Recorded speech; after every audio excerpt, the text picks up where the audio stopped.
వర్మ గారు, మీకు ప్యానెల్లో ఉన్న పెద్దలందరికీ కూడా నమస్కారం, ప్రేక్షకులు కూడా నమస్కారం.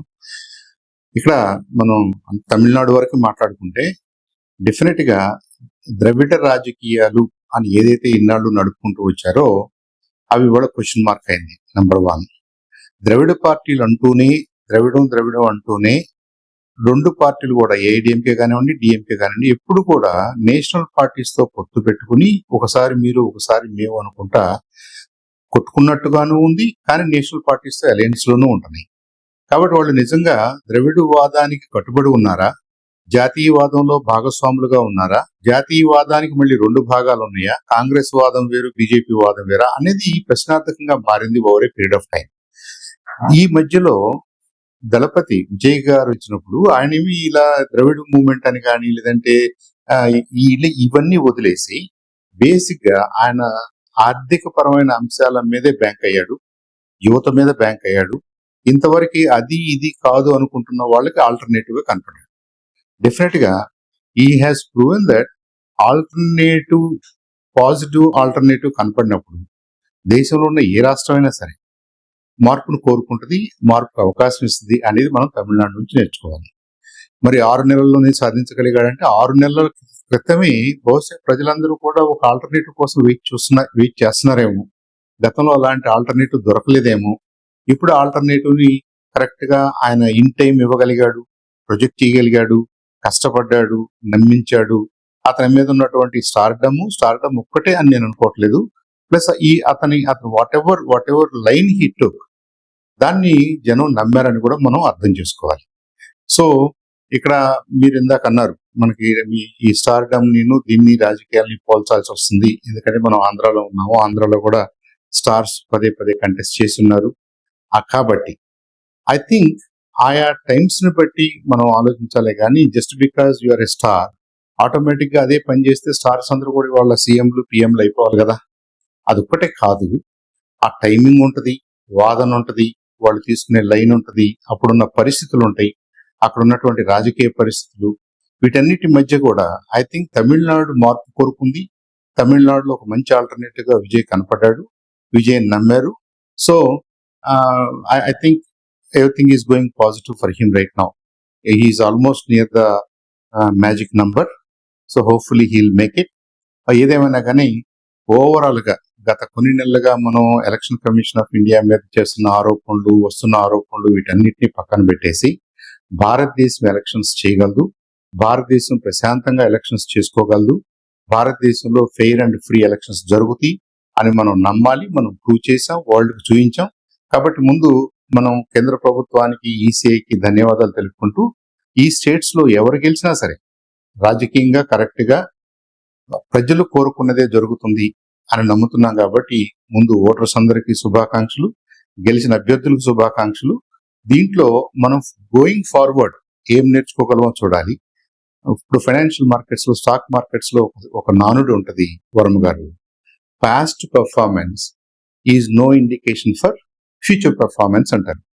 గతంలో అలా జరిగింది కాబట్టి ఫ్యూచర్ లో అలా జరుగుద్ది అని ఎలా నమ్మలేమో, గతంలో ఎలియన్సెస్ వీళ్ళు వాళ్ళు కలిస్తే ఇది అది ఒకటైపోయి గెలుస్తారు, ఓడతారు అనేది కొన్నిసార్లు నిజమైనప్పటికీ ఇట్స్ నాట్ ఆల్వేస్ ట్రూ అనేది మనకి తమిళనాడుని బట్టి తెలుస్తుంది. ఇప్పుడు just because 2-3 parties big or small అవి దగ్గరకు వచ్చినంత మాత్రాన వాటి విడివిడిగా వాటికి వచ్చిన ఓట్స్ అన్ని కూడా కలుపుకుని కూడుకుని లెక్కలు వేసుకోవడానికి అవకాశం లేదు.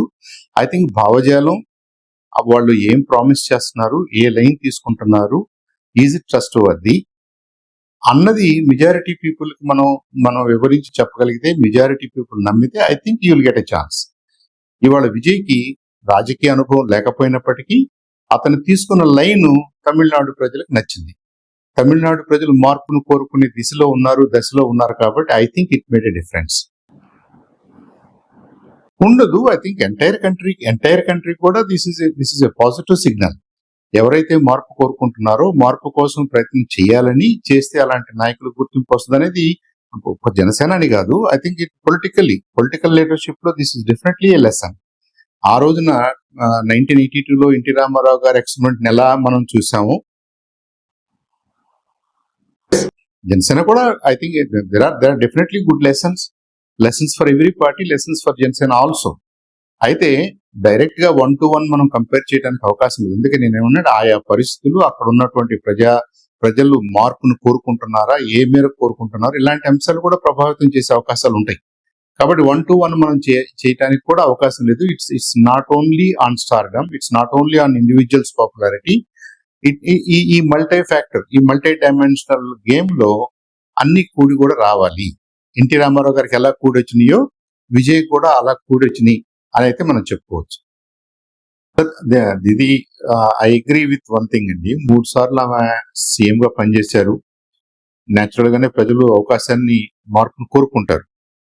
కోరుకున్న అవకాశం గతంలో లాగా ఉదాసీనంగా ఎలక్షన్స్ జరుగుంటే ఆ మార్పు జరిగేది కాదేమో. ఈసారి చాలా పకడ్బందీగా ఆ కావాల్సిన చోటల్లా సెక్యూరిటీని పెంచుకుని పక్క నుంచి అధికారాన్ని తీసుకొచ్చి ఎలక్షన్ ఫెయిర్ అండ్ ఫ్రీగా జరిగింది కాబట్టి, గతంలో లాగా కాకుండా, మోసపోసిన విధానం కాకుండా ఎవరి అభిప్రాయాన్ని వాళ్ళు వ్యక్తపరచగలిగారు, ఓటర్స్ ఇండిపెండెంట్ గా ఓట్ చేయగలిగారు. ఇలాంటి సందర్భాలు దేశంలో అనేక సార్లు మనం చూస్తాం. ఒక నియోజకవర్గంలో 4-5 సార్లు ఒకళ్ళే గెలుస్తారు, కానీ ఒక్క స్పెషల్ ఆఫీస్ వేసి ఒక 10 ఊర్లు 20 ఊర్లు కంట్రోల్ చేస్తే, అందరికీ ఓటేసుకునే అవకాశం ఇస్తే, మన రాష్ట్రంలో కూడా అనేక సందర్భాల్లో మార్పులు జరిగినాయి. కాబట్టి వెస్ట్ బెంగాల్లో పాలసీ, ఇప్పుడు కాన్స్పిరసీ థియరీలు ఎప్పుడూ ఉంటాయి వరం గారు. I'm not one for that. అలా జరిగి ఉంటదేమో, ఇలా జరిగి ఉంటదేమో, ఎస్ఐఆర్ తప్పేమో, ఇంకోటి తప్పేమో, ఇవన్నీ కాదు. మనకి with in the frame work elections జరిగినాయి, ఫ్రీ అండ్ ఫెయిర్ గా జరిగినాయి, వైలెన్స్ లేకుండా జరిగింది. కాబట్టి ప్రజలు వాళ్ళ ఇష్టం వచ్చిన వాళ్ళకి ఓటేసుకోగలిగారు. మమతా గారు 3 సార్లు సీఎం అయ్యారు కాబట్టి కొంత యాంటీ ఇంక్యుబెన్సీ న్యాచురల్ గా ఉంటది. బీజేపీ కేంద్రంలో ఆ స్థిరమైన ప్రభుత్వం ఉంటాం, మోడీ గారు అనుకోండి, ఇంకోటి అనుకోండి, ఆ విధానాలు అనుకోండి, ఓవరాల్ గా టువర్డ్స్ ఎకనామిక్ డెవలప్మెంట్ ప్రోగ్రెసివ్ గా ఉన్నాయి. కాబట్టి ఎంతో చైతన్యం ఉన్నటువంటి వెస్ట్ బెంగాల్ ప్రజానీకం కూడా మరి ఈసారి ఆ మార్పును కోరుకున్నారు. డెఫినెట్ గా ఎన్డీఏకి మద్దతు ఇచ్చారని నేను అనుకుంటున్నాను. ఇట్స్ ఎ గుడ్ ఎలక్షన్ అనుకుంటున్నాను. It's a good change. అక్కడ కూడా మంచి చేంజ్ జరిగింది. ఎప్పుడు ఉన్న పరిపాలన జరిగిపోతే మనం ఇంకొక రాచరికంలోకి వెళ్ళిపోతాం. మార్పు జరగాల్సిందే. మార్పు ఇప్పుడు గెలిచిన వాళ్ళకి అది ఒక ఛాలెంజ్ అవ్వచ్చు, దాన్ని నిలబెట్టుకోవడం అనేది ఛాలెంజ్ అవ్వచ్చు, వాళ్ళు ఇచ్చిన ప్రామిసెస్ ని ఫుల్ఫిల్ చేయడం అనేది ఛాలెంజ్ అవ్వచ్చు. Let us see. But election it self, I think we should congratulate West Bengal people for supporting change. భారతదేశంలో ఎలక్షన్స్ ఫ్రీ అండ్ ఫెయిర్ గా, చక్కగా, పీస్ఫుల్ గా జరగగలవు, జరుగుతాయి, జరుగుతున్నాయి. ఈసారి మళ్ళీ ఇంకొక ఉదాహరణ మన ప్రభుత్వాలు చేపట్టగలిగింది. కాబట్టి we're a very thriving democracy. దాంట్లో ఎవరికి ఎలాంటి అనుమానాలు ఉండాల్సిన అవసరం లేదు. ఇప్పుడు ఈ పర్టికులర్ ఎలక్షన్స్ రిజల్ట్స్ లోకి వస్తే, వెస్ట్ బెంగాల్ ఇప్పుడు మాట్లాడారు సాయి గారు. ఏమైంది వెస్ట్ బెంగాల్లో? అయిన దానికి కాని దానికి విపరీతమైన హార్డ్ లైనర్ గా, హార్ష్ గా మాట్లాడటం దీదీకి ఒక లక్షణంగా మారింది. దానికి క్వైట్ ఆపోజిట్ గా మీరు ఇప్పుడు ప్లే చేసినటువంటి బయట నరేంద్ర మోడీ గారు, ఆనరబుల్ ప్రైమ్ మినిస్టర్ గారు, వీళ్ళిద్దరిని చూస్తే మనకి ఏమర్థమవుతుందంటే, గ్రేట్ లీడర్షిప్ అనేది హ్యూమిలిటీతో పాటు వస్తుంది. హ్యూమిలిటీ ఉండాలి. గెలవటం, ఓడిపోవటం అనేది కాదు. అక్కడ గెలిచినా ఓడిపోయినా కానీ హ్యూమిలిటీని ప్రదర్శించగలిగినటువంటి నైపుణ్యం, ఆ మనసు ఉంటేనే వాళ్ళు గ్రేట్ లీడర్స్ గా ఇవాల్వ్ కాగలరు. మనం ఎక్కడో ఉన్నాం, ఆంధ్రప్రదేశ్ లో ఉన్నాం. వెస్ట్ బెంగాల్ ఏ వార్త చూసినా, ఎప్పుడు చూసినా, ఎలాంటి సందర్భమైనా సరే దీదీ గారు అన్రీజనబుల్లీ హార్ష్ గా, హార్డ్ లైనర్ గా కనిపిస్తుంది. మరి ముఖ్యంగా అదేమన్నా దేశ భద్రతకి, దేశంకు సంబంధించిన పౌరులందరికీ, లేదా దేశంలో ఉన్న మెజారిటీ హిందువులకి పనికొచ్చే అంశాలంటే కాదు. They are quite opposite. అంటే ఎక్కడికి వెళ్తుందామే? ఇది అర్థం చేసుకోవడానికి కొంత టైం పట్టుండొచ్చు.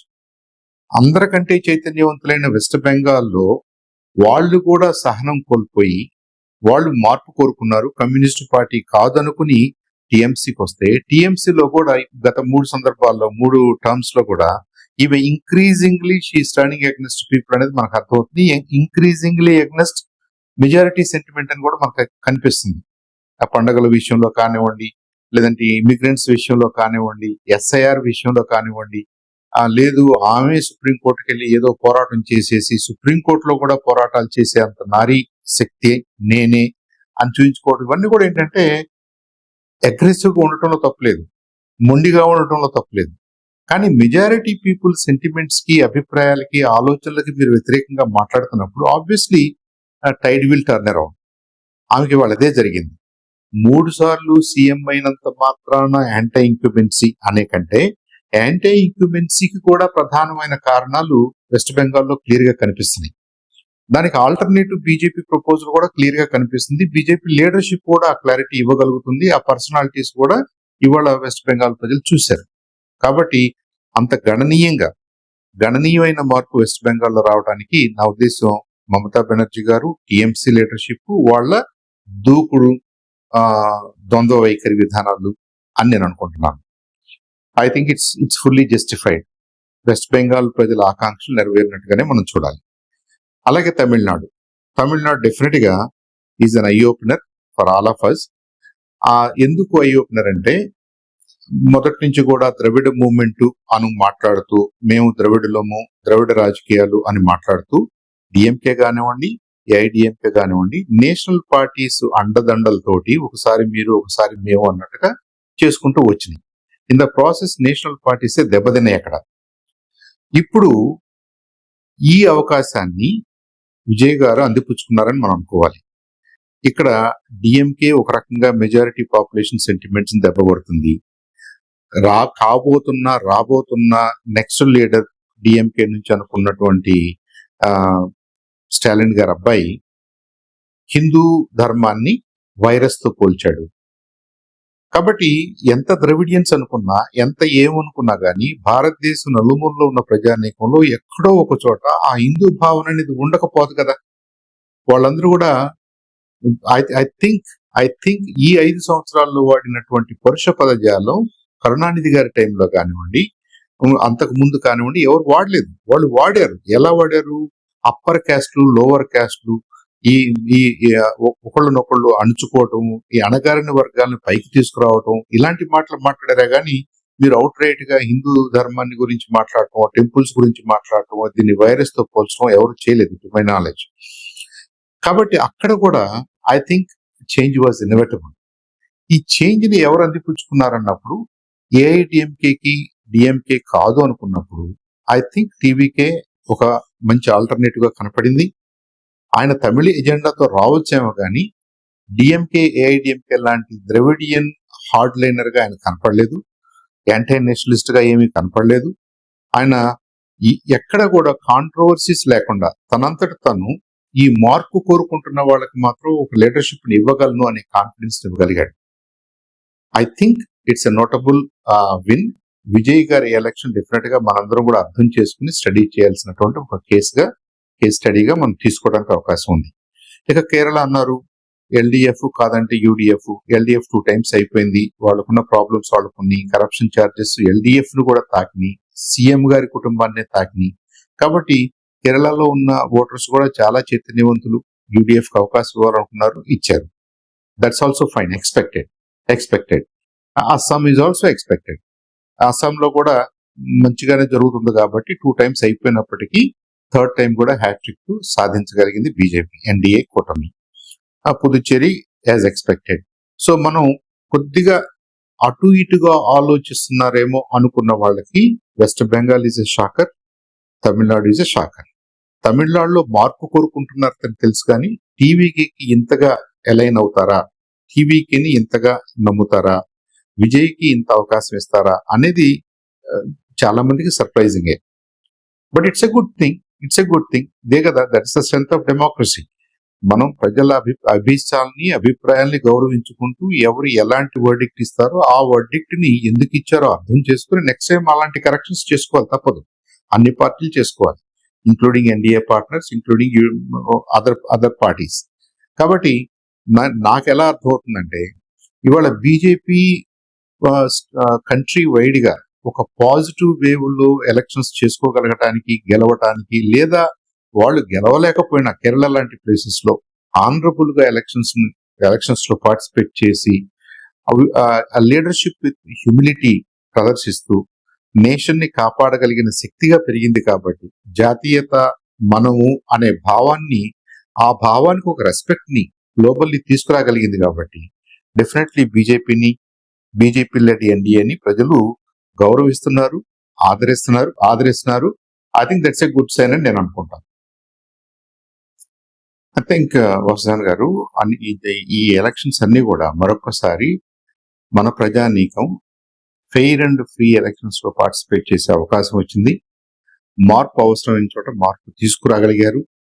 ఆ మార్పును మనం స్వాగతించాలి, వాళ్ళందరికీ అభినందనలు చెప్పాలి. దాంట్లో భాగంగానే వెస్ట్ బెంగాల్ ని బీజేపీ గెలవటం అనేది కూడా it's a very important progress అని నేను అనుకుంటున్నాను.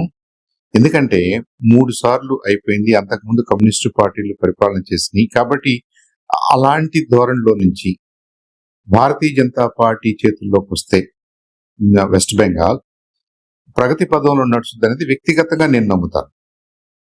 అగ్రెషన్ ఒక్కటే సరిపోదు, aggression should lead to development, economic development జరగాలి. మనకు అంత ఇంపార్టెంట్ స్టేట్, అంత పెద్ద స్టేట్ వెస్ట్ బెంగాల్లో అంత ఎకనామిక్ డెవలప్మెంట్ జరుగుతుందంటే కాదే కదా, తెలుస్తుంది కదా మనకి. So politics for the sake of aggression, politics for the sake of winning అనేది should not be the way. అది వెస్ట్ బెంగాల్ కి అవకాశం వచ్చిందని నేను నా ఆశ, నాకు అలా అనిపిస్తుంది. I think it's very good change their. ఇక్కడ తమిళనాడులో కూడా డిఎంకే ఏడిఎంకేకి ఆల్టర్నేటివ్ గా ఇందాక ఎవరో పెద్దలు అంటున్నారు అదేం కాదు, ఆయన ఇంకా హార్డ్ కోర్ ద్రవిడియన్ గా మాట్లాడుతున్నాడని. ప్రాబబ్లీ నాకైతే అలా అనిపించడం లేదు. He seems to be an alternative, a good alternative for Gen Z. సరే, ఎకనామిక్ పెర్ఫార్మెన్స్ ఎలా ఉంటుంది, రాబోయే రోజుల్లో ఏం చేయగలుగుతాడు అనేది విల్ హ్యావ్ ద ఆపర్చునిటీ. ఇప్పుడు కూడా డెమోక్రసీలో మనం మార్పు కోరుకుంటాము, మార్పుకి అవకాశం ఇస్తాము ఓటు ద్వారా. వాళ్ళ పెర్ఫార్మెన్స్ ని బట్టి ఫ్యూచర్ విల్ డిసైడ్. ఫ్యూచర్ లో మళ్ళీ మనమే డిసైడ్ చేసుకునే అవకాశం వస్తుంది. కాబట్టి for now I think Tamil Nadu is a welcome sign, West Bengal is a welcome sign. మిగతా చోట్ల స్టేటస్ కో లాగానే ఉంది. ఎందుకంటే కేరళలో యూడిఎఫ్ ఎల్డిఎఫ్ అనేది నువ్వు కాదంటే నేను కాదంటే నువ్వు అనే ధోరణిలో ఉంటుంది. కాబట్టి అక్కడేదో గణనీయమైన మార్పు వచ్చిందని అయితే నాకేం అనిపించలేదు. పుదుచ్చేరిలో కూడా గణనీయమైన మార్పు ఏం కాదు. అస్సాం ఎనీవే హ్యాట్రిక్ లో పొజిషన్ లోకి వచ్చారు కాబట్టి వాళ్ళందరినీ అభినందిస్తూ west Bengal and Tamil Nadu should be our focus. అక్కడ ఏం జరుగుతుంది ఈ నెక్స్ట్ 2 years లో, మళ్ళీ జనరల్ ఎలక్షన్స్ వచ్చేలోపు అక్కడ ఎలాంటి ప్రోగ్రెస్ మనం చూస్తామో, I think that will influence national politics in coming years అని నాకు అనిపిస్తుంది.